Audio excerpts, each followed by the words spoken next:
반갑습니다. 4월 17일 수요일 큐티 패밀리 우리 함께 말씀 나누겠습니다. 오늘의 제목은 욥기서 33장 어찌 하나님과 논쟁하겠는가입니다. 저는 지난 겨울에 제가 진행하고 있는 박사과정 코र्스웍에 있었습니다. 그 가운데 특강으로 오셨던 한국에 오셨던 우리 교수님의 말씀이 기억이 나서 함께 나누고 싶은데요. 이 교수님 또한 이 목사님께서는 농어인을 위한 사역을 했습니다. 농어인은 한국말로 귀머거리입니다. 귀가 잘 들리지 않고 소리가 들리지 않아서 수화로만 대화를 할 수밖에 없는 사람들을 말씀합니다. 그런데요, 이 농어인들도 운전을 한다고 합니다. 여러 가지 도움 장치를 받아서 차 운행을 하는데 어느 날 이 교수님이 한 농어인과 함께 어디론가 함께 차를 타고 가는 길이 있었습니다. 그래서 농어인은 운전을 하고 그 옆에 동석으로 교수님께서 앉았다고 합니다. 그런데 교수님 표현으로는 세상에 그렇게 무서운 운전은 처음 봤다고 합니다. 옆에서 차가 빵빵대고 뒤에서 큰 차가 다가오고 그런데도 불구하고 이 농어인은 아무 들리지 않으니까 화면에 있는 영상에 있는 자막을 보면서 또한 그 노래와 영상을 즐기고 또한 옆에 있는 교수님에게 수화로 대화를 하고 그러면서 앞에 있는 전방을 잘 주시하지 않았다고 합니다. 소리가 들리는 정상인도 그런 환경 가운데서는 굉장히 운전이 어렵고 또한 반대로 옆에 있는 사람들은 신경이 날카로워지는데 얼마나 이 농어인과 함께 운전했던 교수님은 힘드셨을까요? 내 귀로 이렇게 잘 듣지 못하는 사람에게 우리가 소리로서 말과 대화를 하기는 어렵습니다. 그런데 하나님께서도 이렇게 우리의 소리를 듣지 못하시는 분이실까요? 오늘 말씀에 이 질문에 대한 해답과 주님의 또한 가르침이 있습니다. 함께 말씀 읽으면서 그 답을 찾아봅니다. 구분된 구절 제가 읽어드리겠습니다. 욥기서 33장 13절, 14절 그리고 26절 말씀입니다. 하나님께서 사람의 말에 대답하지 않으신다 하여 어찌 하나님과 논쟁하겠느냐. 하나님은 한 번 말씀하시고 다시 말씀하시되 사람은 관심이 없도다. 그는 하나님께 기도함으로 하나님이 은혜를 베푸사 그로 말미암아 기뻐 외치며 하나님의 얼굴을 보게 하시고 사람에게 그의 공의를 회복시키시느니라. 네. 이 말씀에서 하나님께서 사람의 말에 대답하지 않는다고 따지는 사람들에 대하여 말씀하고 있습니다. 오늘 말씀의 제목은 어찌 하나님과 논쟁하겠느냐입니다. 분명 제목은 이 질문이지만 이 말씀을 한번 풀어보면 하나님과 논쟁하며 잘잘못을 따질 수가 없다는 말입니다. 좀 줄여보면요. 하나님은 옳으시다라는 말입니다. 하나님께서 하시는 일과 또한 하나님의 생각은 다 옳기 때문에 잘못이 없고 또 하나님께서 우리에게 대답하지 않는다고 따질 수 없다는 말씀입니다. 그게 오늘 욥기에서 말씀하는 하나님의 방식입니다. 하나님은 우리의 생각과 방식이 다릅니다. 우리와 다르다고 해서 대답하지 않으시는 것도 아니고 그것을 우리에게 맞추어 주지 않는다고 해서 따질 수도 없습니다. 이 하나님의 방식에 대하여 좀 더 나누고 싶은 게 있습니다. 저는 지난주 제자훈련 팀에서 기도응답의 확신을 나누었습니다. 우리 팀원들과 함께 이 말씀을 나누는 가운데 우리가 기도응답에 대한 간증이 있었습니다. 그때 팀원 가운데 아주 정확한 지적을 하시는 분이 계셨는데요. 바로 우리가 기도할 때 우리가 생각하는 대로 하나님이 움직이고 하나님께서 꼭 들어주셔야 한다고 생각하는 착각을 우리는 가지고 있다는 것입니다.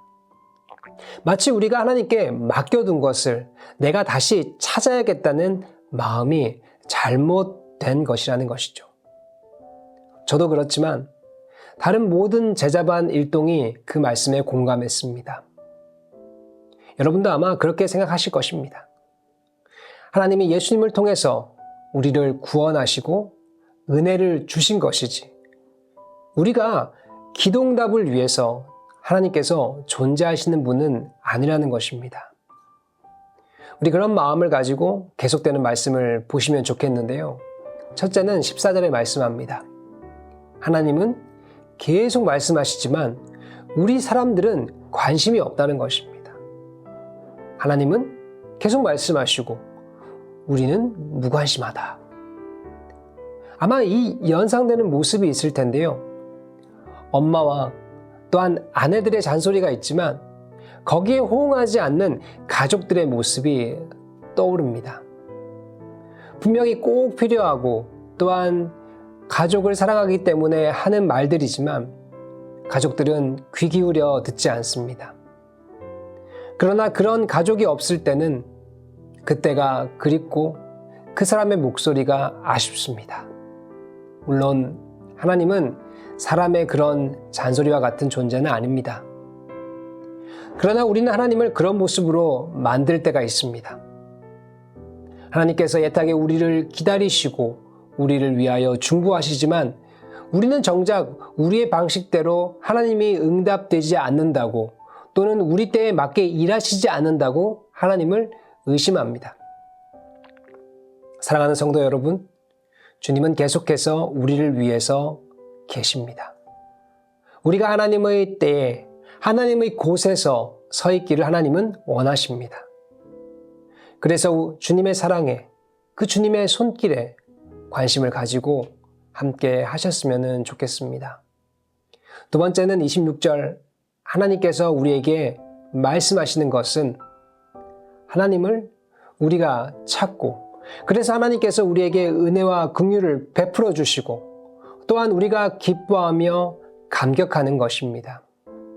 그래서 결국 우리는 하나님을 만나고 하나님의 공의를 회복시켜 주시기를 하나님께서는 원하신다는 것입니다. 아멘이십니까? 하나님과 어찌 논쟁하며 따지겠습니까? 하나님께 가까이 하여 하나님의 응답을 우리는 받아야 합니다. 하나님은 우리와 소통하기 원하시고 또 우리의 간구를 계속해서 듣고 계십니다. 그리고 하나님은 우리를 만나기를 원합니다. 우리가 기뻐하며 은혜를 받고 주님의 공의로서 우리가 주 안에서 풍성한 삶을 누리기를 원합니다.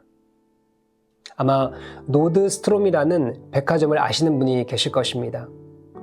지금은 미국의 백화점 문화가 시들해졌지만 과거에는 꽤나 유명한 백화점입니다. 이 노드스트롬이라는 회사의 직원을 이렇게 교육을 시킵니다. First, customer is right. 첫째, 고객은 옳다. Second, customer is right. 둘째, 고객은 옳다. Third, customer is right. 셋째, 고객은 옳다. 우리 하나님도 그렇습니다. 주님은 옳습니다. 우리가 따질 분이 아닙니다. 주님은 공의롭습니다. 우리가 만나야 하며 기뻐해야 할 유일한 분입니다. 공의롭고 정의롭고 항상 옳으신 주님의 그 진리에 우리는 순종해야 합니다.